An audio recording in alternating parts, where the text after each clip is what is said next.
You're good to go. Okay, good evening and welcome. This is the October 3rd, 2022 regularly scheduled school committee meeting. I will call the meeting to order 6 p.m. The meeting is being both audio and videotaped this evening, and I would ask that everyone please rise for the Pledge of Allegiance.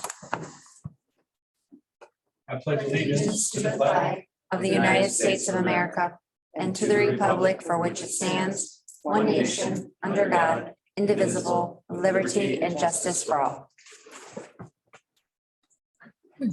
Okay, we'll move on to a roll call. Of the United States. Sorry, but when I come on, so there's that delay. Yes. Sam, we'll start with the roll call, please. Yes, Samantha Velasquez, Secretary. Pamela Blair, Assistant Superintendent for Business. Sarah Trulio. Gordon Smith, Superintendent of Schools. Gregory Thompson. Ansel Urshela. Elizabeth Marcin Boucher. Amy Delenta. John Fitzpatrick.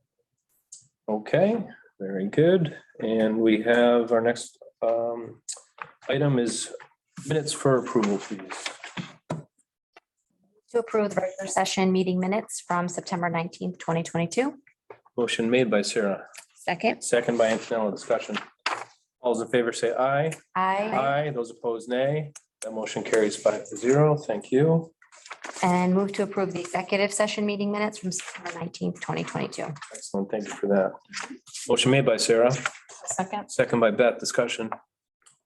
All those in favor say aye. I Those opposed, nay. That carries 5-0 as well. We have a committee and subcommittee communications. Sarah, would you like to start off? Sure. I had the opportunity to go to the Meadowbrook open house this past week. I saw Gordon there. It was a wonderful event. Actually, they had a line all the way down the sidewalk and almost around the building at about 10 of 6 that night. So it was really great to see families so eager to get back in and see their kids' classrooms. I was sharing that our daughter's a second grader, so it's actually their first open house. So it was really great to see the kids be able to go through and experience an open house in person and, you know, answer even the little ones' questions about what do you do in an open house? And I get to show you my room and we get to tour the school. So it was really exciting to see. It was well organized and there's just a really nice buzz in the classrooms, and the book fair was well attended. So a shout out to the PTO there as well for organizing that. And thank you for attending, Gordon. Sure. I enjoy the open houses. There's Yeah, I think you were at all. a lot of energy out there. Yes. Thank you, Sarah. Antonella? I don't have anything today. Beth? I actually went to the high school open house, which was kind of nice because it's been a few years for those kids too. I think the juniors maybe had never had a proper open house. Yeah, you have At not that- had one that since point. your sophomore year, correct? I think freshman year. Freshman year, Yeah. yeah. I really liked it though, because going through the classrooms, you kind of, they are what they are, but I like how the teachers set up their rooms. They make them lack of space, make them cozy. Felt kind of collegiate almost the way that they set up their rooms, where it was more conversational with the kids with a lot of the classes, and that was great. And went to football game, which was really a good time. Yeah, the kids were having fun. It was nice to see. I do wonder if we ever check the bottom of the bleachers where the kids stand, make sure everything's like, not gonna fall. But other than that, it's great. In terms of structure, Structure, yeah. we can check that. Okay. But it was great. I was really happy. Yeah. Oh, now. Great, thank you, Beth. Amy? Yes, I just wanted to mention that I did attend the board meeting for the Lower Pioneer Valley Educational Collaborative. And so that was a pretty long meeting. Most of what they discussed was some staffing issues. They're just having some different staffing issues. But they seem confident that they're going to be able to fill those within the next coming months. They've filled a couple of critical positions, including a director of diversity and equity and belonging. So that was something that I thought was great. And then something else of note that they discussed was giving teachers some back pay from various towns for COVID kind of incentive type of thing. So there was quite a lengthy discussion on that. So I just bringing you the highlights from that. Excellent. Thank you, Amy. And joining us tonight, we have John Fitzpatrick, one of our student reps. John, do you have anything for us this evening?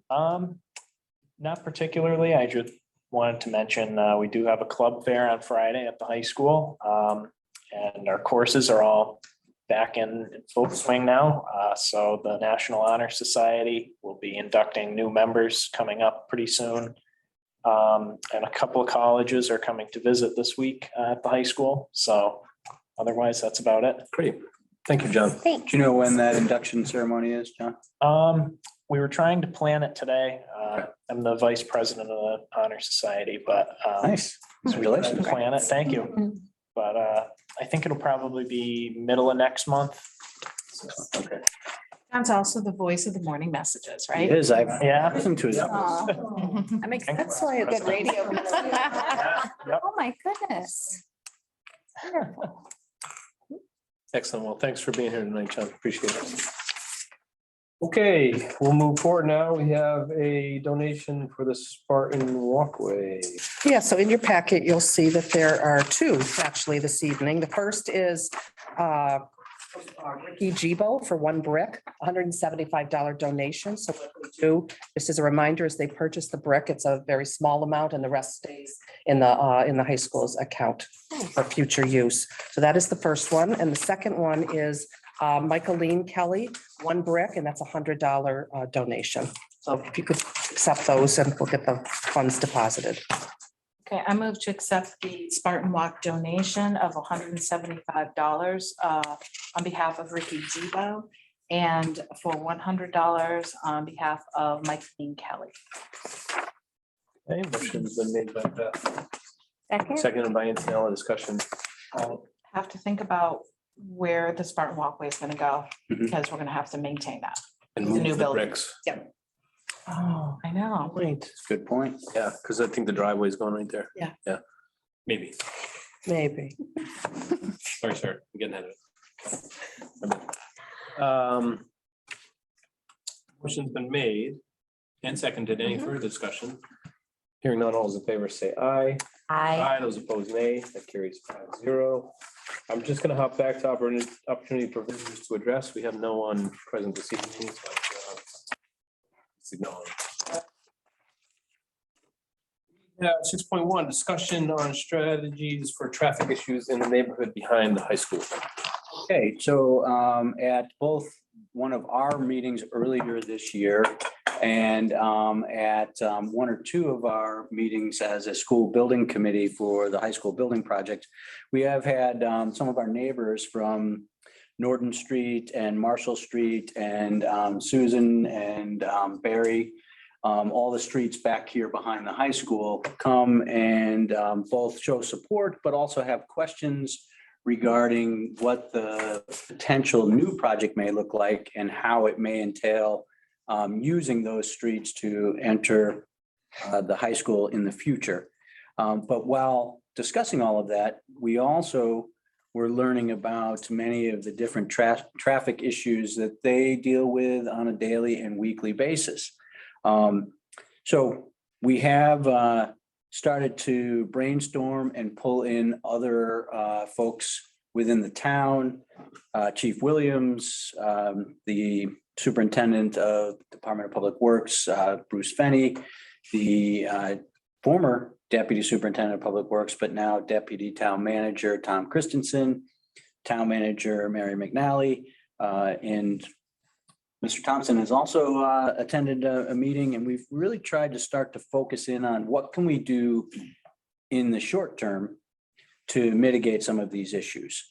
And we've had a few meetings, the most recent of which was last week, where we had all of the individuals I just mentioned to really look at some of the things that we can do and we can hopefully do somewhat consistently. So those items or things such as earlier in September, people may have seen the digital traffic sign that was out. And it was placed coming off of Chestnut down Marshall as you approach that stop sign. And not only is that sign have the ability to present a message, it also does pull in data for the police department. And so it's just interesting to realize that while that sign was out there, and it was out there for a series of 6 days, a good thing, the average speed of the traffic out there was around 21.96 miles per hour. That sounds great. However, the speed limit out there is 30. However, remember the sign was approaching a stop sign, so people are slowing down, thankfully. The maximum speed while that sign was out there, it reached 66 miles per hour. So Okay. some of the things that our neighbors are telling us have been certainly borne out and shown in just this little bit of data we have. So we are planning to get that sign back out there. During the Maple Street project, I think we definitely had more traffic because the detour went right through there, coming through there. So just during those 6 days, you had 1,892 cars come through there, just going through that straightaway. So it'll be interesting from one direction. Yeah, that's true. So I believe so. I don't know if they pick it up on it because Yeah, I bet it triggers it both ways. so we'll have to double check that. But we do want to bring the sign back, not only just as often as we can, as the police department can allow it to come back, but also just to see what's the comparison between now that Maple Street more or less has finished that project and we're not seeing the detour, what's the volume we would see for another 6 days? As well as just continue to remind people with a message, slow down. Well, what's happening is with those numbers, we got to keep in mind on behalf of people back there. First, they're approaching a stop sign. Secondly, they're seeing the sign and they're slowing down because of the sign. And I bet you they're all going 5 miles an hour than what that's notification is stating. I'm just saying, because you see the sign and what does everybody do? You brake. Right. You don't keep With the driving. exception of fast. that person who's driving 60. I know. You wanted to say thank you. Yes, I would like to say So thank you. I guess I know it takes in information, which is good to have. Sure. But I think it's also important to understand that if it was hidden and nobody saw it, I think that those speeds So would be a little bit more. I don't know this for a fact, but we did discuss in one of the meetings that they do have some other type of data gathering instrument where it may not have the digital sign, but will pick up at least traffic going through. It may not pick up speed though. It's the rubber hoses. Yeah. And I think they put 2 out for the speed. I So don't you know can that pick for up the sure. counts going both ways. Oh, I see. So we might be able to get that. But I would like to, and I'll work with the chief to see if we can get the sign out there when it's not somewhere else in town for at least another 6 days, and let's get some comparison. So that's one element that we're going to continue to work on. We also, and the neighbors, I think have seen this, have increased patrols, and occasionally we'll have a cruiser sitting out there doing speed checks. Good. And so that's a good thing. And so they definitely can move to different spots. They don't have to be right in front of the stop sign. They could be further up towards Chestnut. They could be on the other side towards Maple, and see it both ways, or be on Norton. Because there's, people as they exit us after they get through the speed bump have a tendency to accelerate. Yeah. Because there is no stop sign going that way. And so that's not necessarily a great thing either. So these are things we're continuing to put in place. And our own school resource officer, Officer Healy, has said that he'll work with us and, maybe during his hours, station himself out there on occasion just to, for those hours, you're going to get more arrival or dismissal, not necessarily some of the after school activities, because his hours reflect more or less the school hours. But it doesn't hurt to have a cruiser out there and have another set of eyes. And so those are the things that we're really looking to put in place and on a more consistent basis. So we're going to continue the conversation with the group that I had mentioned earlier. And ask them about the rumble, so you know how they do the That's cruise, right before you get in Longmeadow to the bump that's gonna take out the bottom of your car. They have like that, and I Oh, thought do they? maybe, that shouldn't interfere, I don't think, with plows, and maybe it might just help people maybe. Yeah. Tend to slow I'll down. ask about, it's worth it. What about All the these stops things. going into Norton? Now you have to go to the state, or were you thinking about petitioning the state, or? That's a much longer process that Put a stop sign. none of us realized until we got to DPW that stop signs are actually regulated by the federal Department of Transportation. And so it's not an easy thing to just make happen. Initially, I thought it wasn't. Yeah. Now I've You been should told just it's go put a not. stop sign out there. It's, Who knew? That would be against the law. I was ready to do that, but and I realized it was against the law. I said, maybe not do that. Okay, it's good. 3 AM, everybody's got a camera now though. So, but we are working on keeping a consistent effort to help slow things down and not have the traffic challenges that they've seen over time. Any other questions? For the You're welcome. update. Okay, we have a few, or at least one policy that's been revised. One plan. So, next up is in your packet, and I don't know if they're in these this order, so I'm just gonna hold them up. I'm gonna start with the one that says revised ELPS policy. And then eventually go to the connected plan. And this is really just a resource for all of you. This is the MASC, the third item. It's the MASC model policy. And so there's a lot on any policy revision. If it's driven by something that the Mass Association of School Committees has put together, we generally, as a policy subcommittee, will start with the MASC policy. We may then continue our research and look at other districts' policies, because districts, as we do as well, may add elements that are more specific to what's going on in their district, and may also be maybe a little bit more creative than some of the policies that come out of the model policy manual. But that's more or less for reference. And then certainly the Department of Elementary and Secondary Education often has a lot of different updates and regulatory updates where they may, throughout any given school year, let districts know of something that's coming up that may impact policy. And last year was one of those years where they changed a lot of how we report on what they call, it's an end of the year report, which is called the School Safety and Discipline Report.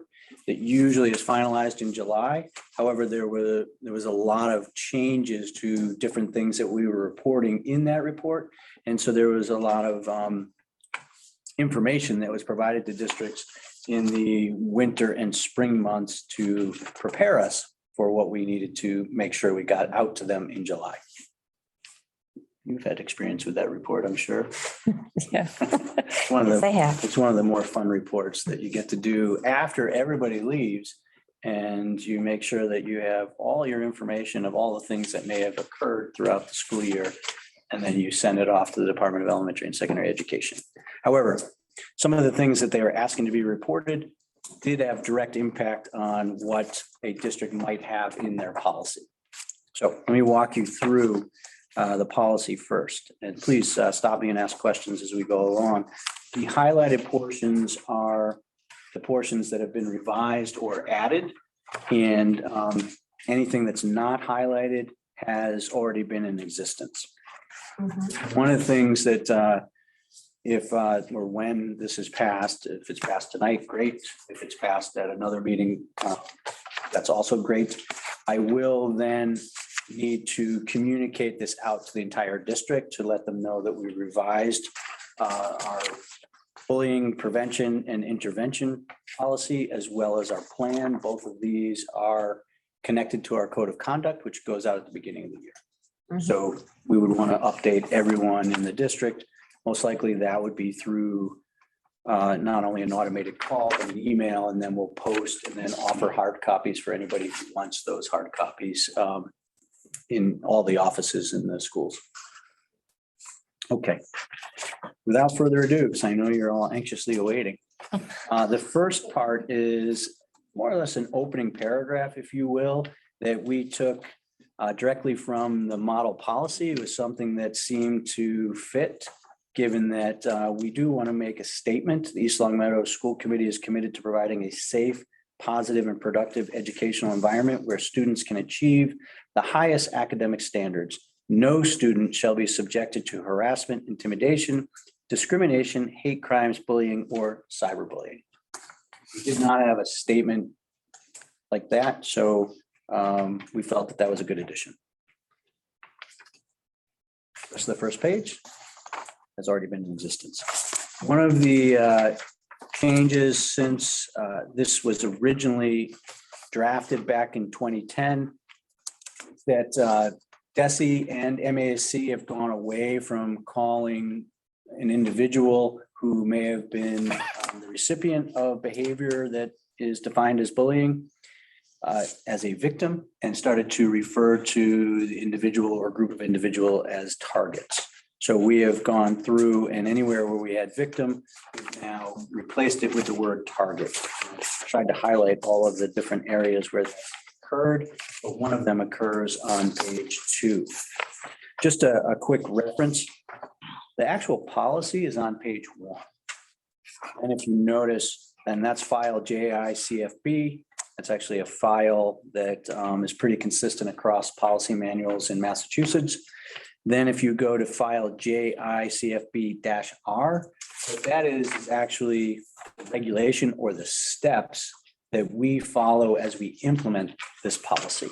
So that starts with a glossary of terms, as you can see, in which the word target is used a few times, and actually later on the third page is actually defined. The other word that changed, instead of perpetrator, we're now using more consistently aggressor. So those are the 2 words that have changed. Any questions so far? Okay. Is with me? Nothing on the next page has been changed. And then as you get into the page where at the top it says number 6, and then in bold, just below that paragraph, it talks about investigation procedures. We further down the page where it says formal procedures, we did change and add the 2 paragraphs there. The principal or designee will take immediate steps to assess the need to restore a sense of safety to the alleged target and or to protect the alleged target from possible further incidents. The principal or designee will take additional steps to promote safety during the course of and after the investigation as necessary. These were actually behaviors and steps that we were already taking, but we had not put it in writing. And so that's important that people know right away, that's what we're going to do. That was always step 1 as we were dealing with any kind of incident or bullying report. The other piece, which is not here, but we did take away at DESE's recommendation, was there was an informal procedure when it was originally drafted. And the informal procedure allowed for the possibility of bringing together the target and the aggressor if both agreed into some type of mediation. DESE recommended that, actually it was a pretty strong recommendation, almost a mandate, that we remove that. Yeah. And so the policy subcommittee, when we discussed it, decided that was a good idea, and we did remove it. But I just want you to be aware that it used to sit before formal procedure. Moving on to the next page. Bold type actually was in the original policy, so that's not anything new. Nothing on that next page where it says step 2, step 4. And then on the page where you have the bullet points and then going into investigations for formal proceedings down through under communications during the investigation, we had outlined somewhat consistent communication during the investigation. However, at one of the recommendations from DESE, or on one of the recommendations from DESE, we have now added, at a minimum, the principal or their designee shall contact the parents or guardians as to the status of the investigation on a weekly basis. Now, we do also have to realize that you're only allowed 14 days to get this accomplished. So you're looking at roughly 2 weeks, just a little bit more than 2 weeks. So if you're keeping consistent communication, you're probably doing that at week's end anyway. But now it's at a minimum. Okay. And finally, on the last page, we should have highlighted under frivolous complaints the fact that we added Massachusetts general law. That first part of the When a complaint is unfounded, frivolous, or maliciously fabricated, the complainant shall be subject to a range of disciplinary and correction actions consistent with the code of conduct. That's ELPS. However, we do know a lot of this is rooted in or can be rooted in Massachusetts general law. So we did, as a policy subcommittee, add that. So that's part of our record. That is the policy. Any questions on additions or? The only question I had was, there's a couple times where we're inconsistent. We're talking about parent or guardian. Mhm. But then there's a couple times, like, for instance, we're on, where it says step 3, step 4, that page. Okay, We then slip back to just calling out parent conferences. okay. So it's, So we should stay parent guardian. I think, just Follow being through. consistent. Yep. Because there's a few spots where we're just calling out parent as opposed to parent guardian. Yep. That was the easiest to kind of identify in that page, but it happens, A few times. not as many as you would think, but there's just a few spots where it comes up. So we're consistent throughout. Sure. We generally do a second reading for policy revisions. We have done traditionally second reading. Yes. Revisions. Yeah, but we have at times For new policies. waived it. Yeah. Definitely for new policies. So this is kind of in between. It's a Right. policy that exists. And so it can go either way. I know, because we can make the motion adding parent guardian throughout. Yeah, I'm okay with Yeah. giving the Okay, readings. all right. So I feel good. Is there any other thoughts? No, the only other question I had was, you mentioned that front revise the agenda item 7.1, the actual policy. Mhm. The only question I had was the paragraph introducing like the general statement around bullying. Right. It's very specific to students, which Right. I understand, yet the action plan is inclusive of also Right. faculty or staff in ensuring that there's a safe district environment, not just for Might be worth students. expanding. So should that also be included within that statement that's speaking to creating not only, Environment where all can achieve. right, rather than that, because the actions are broader, Mhm. whereas this is more narrow, which I understand about students. And this comes right from MASC. MASC. Yeah, that's what I cross-referenced, but So- Want to I do think- students and staff or just all? Well, you could say we're all, but I think you would then have Yeah, to academic achieve, standards. yeah, you would have to say where all can achieve to their highest potential, maybe, as Something to opposed that to effect. academic standards.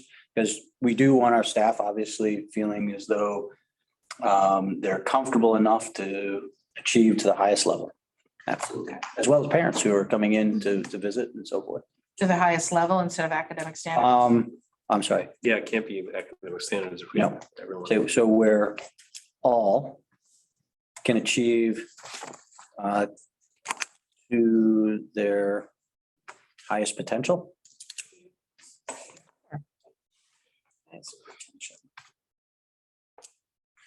People feel comfortable with that?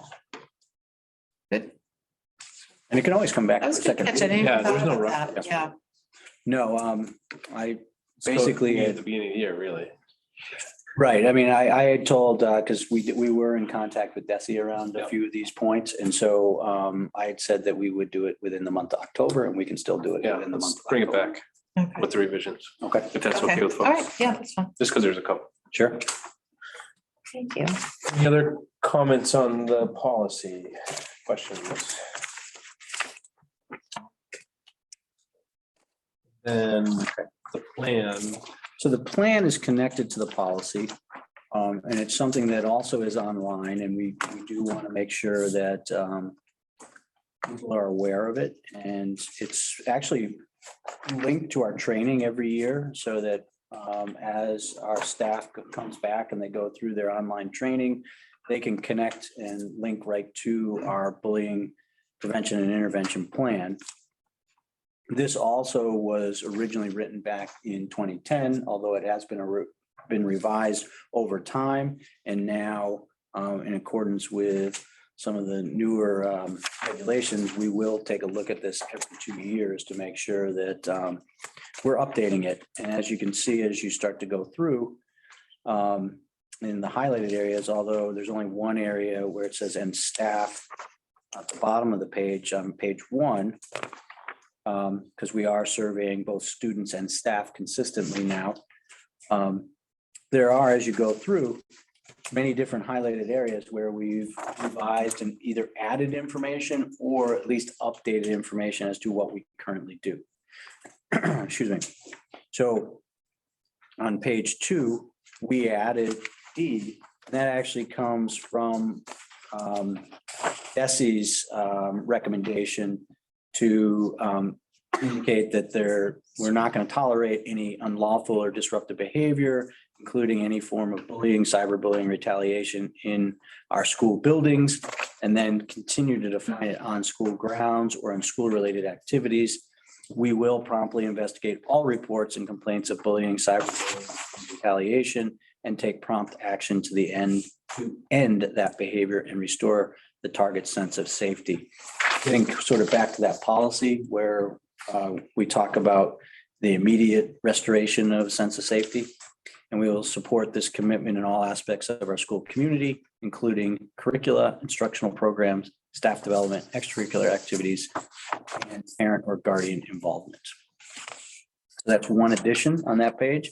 And then continuing down, we updated in identifying resources. These would be resources within the district.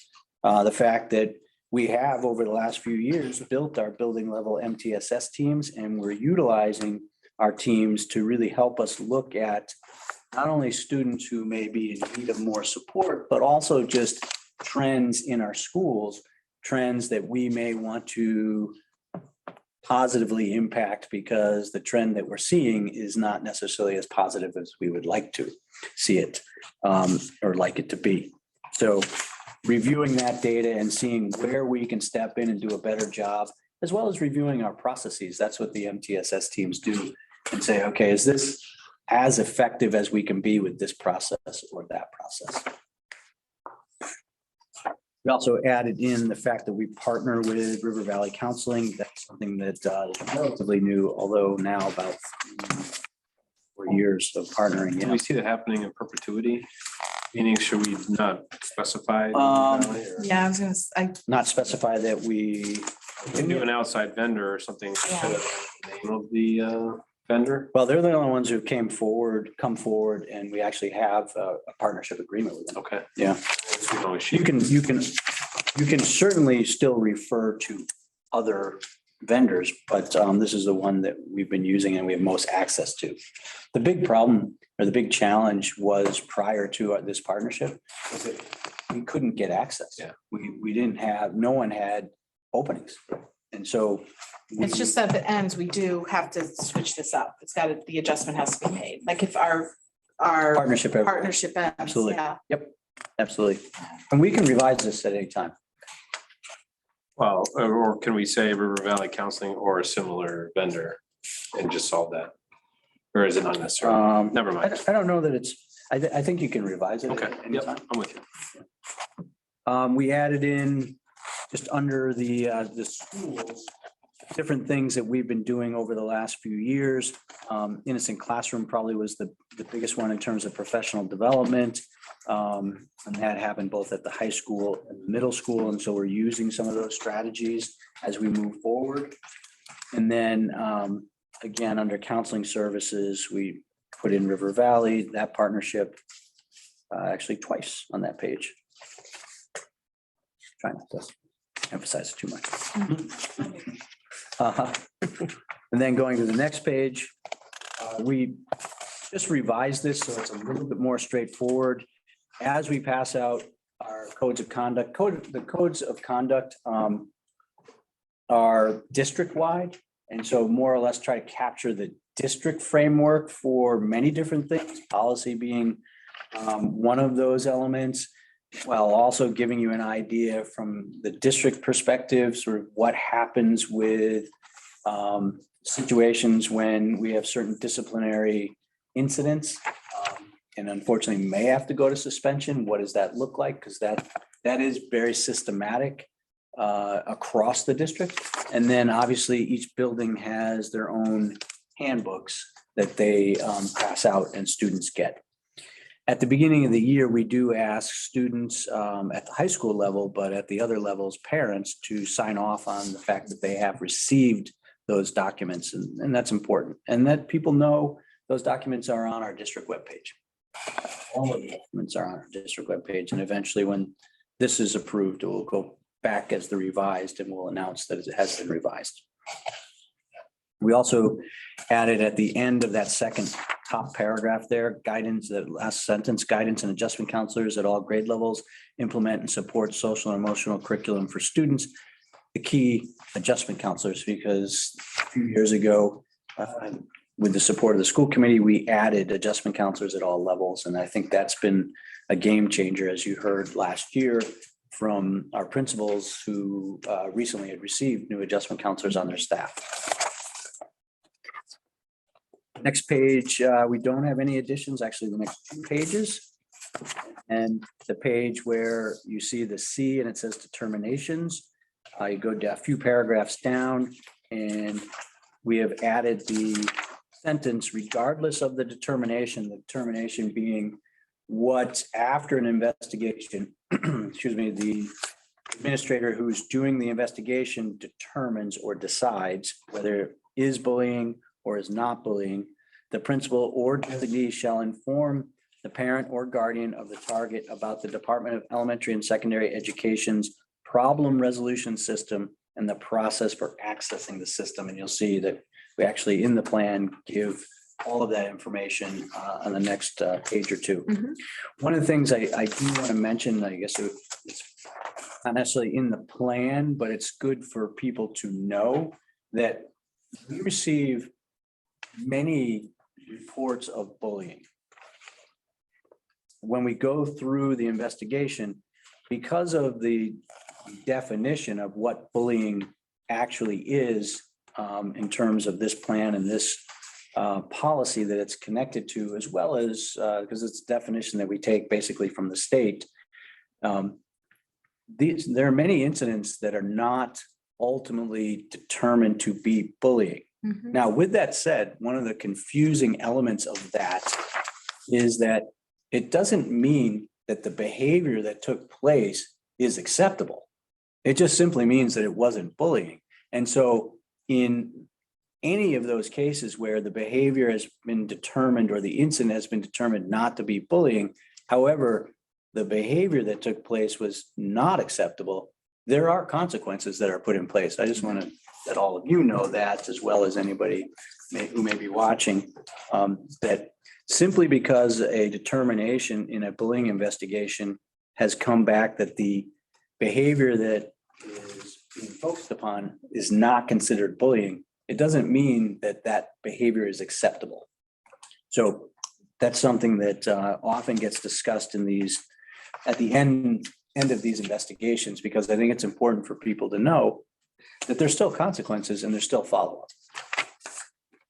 With that said, I will flip to the next page and we'll go to collaboration with families.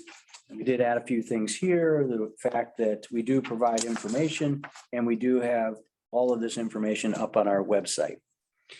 We also make sure that we are, through our code of conduct and our program of studies, and any documents that may be connected in some of the few connected courses that go into this, such as the health courses at the high school, and certainly some of the second step presentations at the other schools. You know, those documents also are consistent with our message of preventing bullying and preventing any kind of harassment, cyberbullying, and or hate crime. Then if you flip the page, there we have all the information for the problem resolution system, which is a DESE program. And we obviously have participated in at different occasions. And I think every district probably has participated in the problem resolution system at some point or another. It's a good system. Sometimes it's a long process, but it is a good system ultimately. That's it for the, 2 questions. sure. Same thing, like where it says problem resolution system, just making sure that anytime we reference parent, we're referencing, we're being consistent. Mhm. And then the definitions in the plan match the glossary of terms. I will double check it, but Because I, they were drafted, they definitely did. okay, because I think there were some additions such as like Target. and target, aggressor. aggressor, and then we have So we may have to. double check that. perpetrator, Yeah. like in the plan. Perpetrator is, there is one area that's Yes. very good find. We did leave perpetrator in because it seemed that even though we have aggressor earlier, it's good to know what a perpetrator is. So should that be in both places then? That's a good question. We could add it back if you would like. Just so that's consistent. Just trying not to confuse. So, well, just if we have one glossary that reflects certain terms and We then can actually Our strike it. plan does it? And if you like, I think it just should be consistent. Whatever is appearing like in the policy. if you were to go Glossary. straight up MASC and DESI, they like aggressor and target. And just take out perpetrator then, I think, because if we put it in the. I was hanging on with loyalty. I know. But you know what, if it's not, if we put it in the policy and but then it's not in. No, it the makes pol- sense. You know, So it's right above on that last page. Mm-hmm. That's a great catch, Ms. Trulio. Sorry. We can take it out if that's the decision. I just think they should match, like Yep. whatever we're going to define in one location should be defined with the same language, same terms in the other. We can take it out of the plan and I can find perpetrator somewhere else. did you want me to go through, I don't mind going through and finding where we have to add, because I found a couple spots Sure. where we need. to I figured what I would do is, I'm gonna do a find and replace, Okay, but if you have it, oh, you can do that? No, I mean, I'll just go through and send you a screenshot. I'll do that. it's rare that I have the right. in my finger. All right, so we'll bring those back next meeting. Sure. Awesome. I'll bring Any other those. questions on that? Comments? Good. John, you have many copies of this, I'm sure. Open it. Okay. Okay, final piece of business. We have the East Longmeadow Public Schools Special Education Parent Advisory Council meeting. Yes, just wanted to bring to your attention that Mr. Fredette is doing a great job in his new position of Director of Student Support Services.